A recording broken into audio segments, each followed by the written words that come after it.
Hi friends, എന്നാണ്ട് എല്ലാവർക്കും വിശേഷം? സുഖമല്ലേ?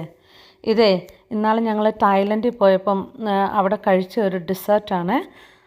തായ്ലൻഡിൽ പോകുന്ന എല്ലാവരും മസ്റ്റായിട്ട് കഴിക്കേണ്ട ഒരു ഡെസേർട്ടാണ് അത് കേട്ടോ. നല്ല ടേസ്റ്റാണ് അതിന്.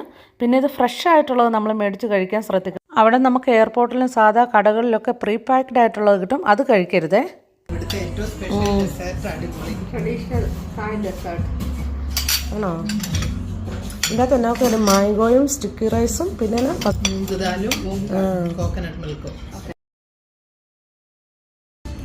ഇതിൻ്റെ സ്റ്റിക്കി റൈസ് എങ്ങനെയാണെന്നറിയാമോ? തേങ്ങാപ്പാൽ ഒരു സ്പൂൺ എടുക്കണം, ചോറിൻ്റെ മേലേക്ക് ഒഴിക്കണം, എന്നിട്ട് ഒരു കഷ്ണം മാങ്ങയും കൂടെ കൂട്ടി അത് എടുത്തിട്ടുണ്ടല്ലോ, ഇങ്ങനെ എടുക്കുന്നു. അടിപൊളി.